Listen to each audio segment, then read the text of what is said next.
قلبك موجوع وإنك خلص تعبان. بعرف حرقة الدموع وغصة قلب الحيران. بعرف قلبك موجوع وإنك خلص تعبان. Hi guys, and welcome back to my channel. Today I'm going to be doing a little sit-down chit-chat video about steps to becoming a better social leader, or a social leader period. So I'm going to be sitting here drinking my tea and talking to you guys about this topic, which has been a very important one in my life for the past several years, something that I've been working on for quite some time now. It's kind of been like a mental transition for myself, as being somebody who just kind of goes with the flow, to trying to turn myself into somebody who is more assertive and more of a leader type person. So this video is really about becoming a social leader amongst your peers and kind of not falling back into the shadows. I have a list on my computer about different tips that have really helped me break out of my shell socially and allowed me to not just like follow the pack all the times, but rather make my own independent decisions and have other like-minded people join me in those decisions. And I'd like to say before starting this video that a lot of these ideas that I have written down and that I have tried in my everyday actual life are ideas that were inspired by my husband, and because this has been something that I've been working on for quite some time now, I've had a lot of conversations with him about ways in which I can be more independent and be more of a leader type person as opposed to a follower. And so many of these ideas, I wouldn't say all, but like a good number of these tips and ideas are inspired by conversations I've had with him. Also, if you're new to my channel, my name is Nadia, and I do a lot of videos about self-improvement and mental health, and I also insert a lot of my Islamic values into those conversations. So let's dive into the topic. The first step to becoming a social leader and standing out amongst your peers is knowing what you want, or deciding what you want, and not basing that opinion or that desire on what other people want. So let me give you an example. I feel like these tips are especially applicable in certain environments, like school environments, where there's so many different kinds of social groups. In a workplace environment, it's applicable. Within friend groups, having these leadership skills, for me at least, it makes me a more happier and fulfilled person, and makes socializing just like a better experience for me. I don't always feel like I'm being pushed in the direction of what other people want. So anyway, the first thing I would say, like I said, is deciding what you want and not basing your decision on what other people want. So for example, let's say your friends really want to go to an adult arcade, and they want to, that's like something that they want to do on their Friday night. They're in your friend group, you're in a group chat with all these people, they're talking about how excited they are to go to this adult arcade, and so that's something that you feel like you now have to do because these are all your friends. Like, all your friends are in this group chat. This is your go-to friend group, and this is what they want to do. But you're not really somebody who likes playing games, or you're not really somebody who enjoys going to adult arcades, and so that doesn't seem like a good use of your Friday night. So instead of just going with the flow and doing what everybody else wants, you could toss up another idea. And this may seem like an obvious thing to say, but when in practice, it actually becomes much more difficult when you think about the repercussions of offering up a new idea within this social dynamic. So let's say you say, well, I don't really want to go to this adult arcade on Friday.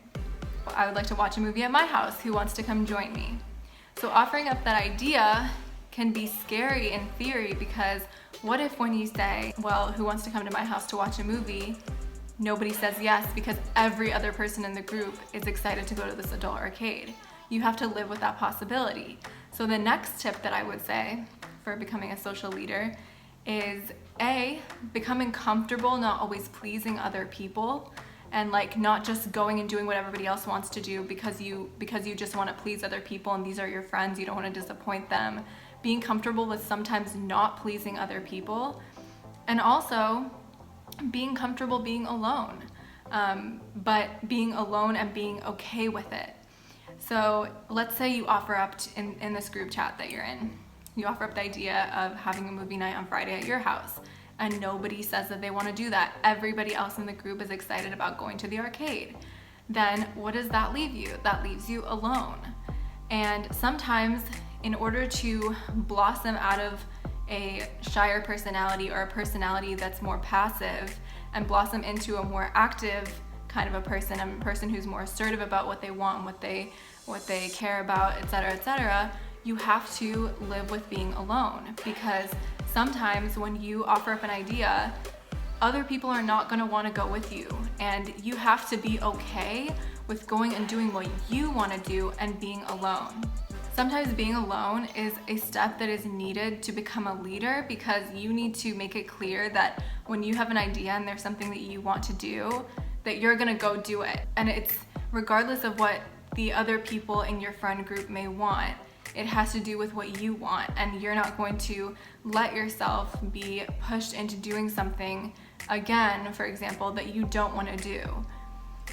Now that being said, I'm not sitting here saying, be inconsiderate of others' feelings. If the other people in your social circle are really excited about doing something, just don't make any compromises and don't ever do what they want to do. I'm not saying that. Obviously, compromise is a huge part of any social relationship. But what I am saying is that sometimes if you are somebody who tends to be more passive, taking a stand and being active and being assertive about what you want is the necessary thing to do in order to break out of that passive cycle. So, okay, that's now 3 things. Let me summarize. Deciding what you want and not basing it on the opinions of others. Being comfortable not always pleasing other people, and being comfortable being alone. Now, my next thing that I would say is giving another example. Let's say that you are in a work environment and all of your work friends wanted to go one place for lunch, but you guys go there one particular place every single time you guys are going out for lunch, but this is not the place that you want to go. So then you offer up the idea of going somewhere else. You're the only one who wants to go somewhere else, so you end up going alone. Let's say you're in this situation. Another thing that is sort of an essential component of being a social leader is, yes, being comfortable with being alone, but also being comfortable with being alone and not being on your phone.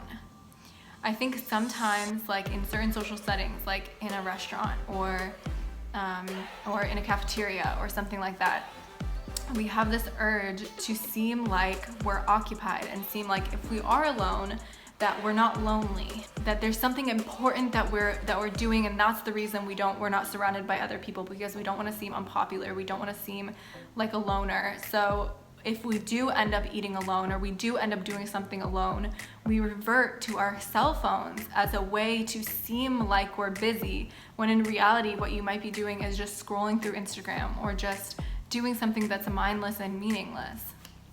But rather, a step to being a social leader is that if you do find yourself in a situation where you're alone because you made an assertive decision to do something, or because you just happen to end up being alone, then having the courage to not use your phone as an excuse or a distraction, and simply just sit with being alone and simply just take that experience in and let it be what it is, and not care about what other people think, and not care that other people might think that you are, a loner and that you don't have friends, and just to not care about not having friends because you're secure enough in what you're doing and you're secure enough in yourself that you don't need to put on the front that you're this busy person who is alone simply because you have something to do on your phone, for example.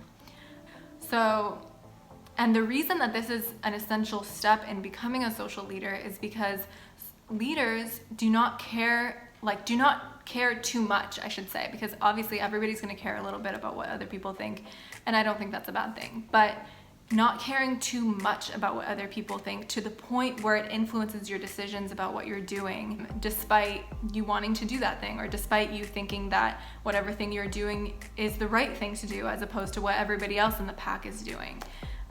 So you want to train yourself to not care so much about what other people think, because if you do care so much about what other people think, you're going to let that rule your decisions. You're going to let that rule like how you go forward and live your life. So yes, that's another tip in becoming a social leader. Another thing that you really need to work on mentally to become a social leader and a leader amongst your peers is to ignore self-doubt. I think self-doubt is a huge part of why individuals do not go out and do things that they want to do, or do not go out and go after certain goals that they want to achieve. In the example of the group chat where you want to stay in and watch a movie that Friday night and everybody else wants to go out, if you start doubting yourself and doubting like, why am I making this decision? Why am I making life harder for everybody else by splitting away from the crowd? Then you're going to start second guessing your decision to do what you actually would prefer to do, and watch a movie at home. And you're going to start being like, well, why am I making everybody's life harder? Maybe I should just go and do what everybody else wants to do. I don't want to like inconvenience everybody else just because I don't want to do what everybody else wants to do.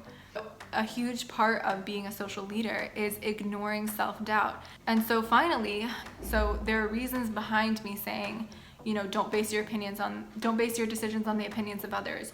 Be comfortable with being alone. Be comfortable with being alone and off your phone. Ignore self-doubt in the decisions that you're making.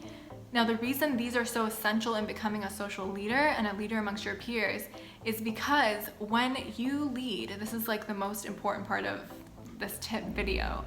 If you lead and if you make decisions that you want to make, other people will follow you in those decisions. Even if it doesn't happen immediately, even if it takes time for other people to gravitate to what you are doing, it will happen. And there's always people within social dynamics, there's always people that lead and there's people that follow. And if you want to be somebody who leads, there's going to be a transition period between being a follower and becoming a leader.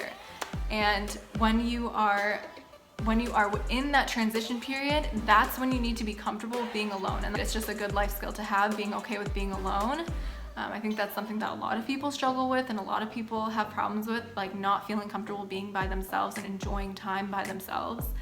So it's a good life skill period, but it's especially essential when you're going through the transition phase between being a follower and being a leader. Because once you are in that alone period and people realize, okay, these are the things that this person likes to do, and she's not going to go to parties, and she's not going to go off and spend every weekend going to an arcade or going to a party. She's not going to be doing those things. That's not the things she likes to do. She likes to go do more quiet activities like watching movies and having like a girl spa night and like things like that. Like if once people realize, okay, well, this person is a little bit different than the rest of the group. I'm actually sort of similar to this person. There are gonna be other people within your social group, within your social dynamic, who will agree with the way that you are and who will follow you in the decisions that you make.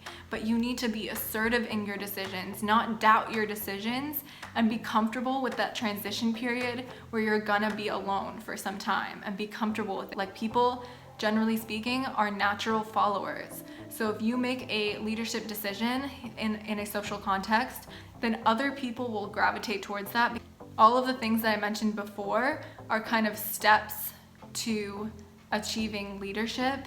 And what I'm saying now is affirming for you that once you make that step to becoming more assertive and becoming more sure in your choices, you will find that other people will follow you in what you do.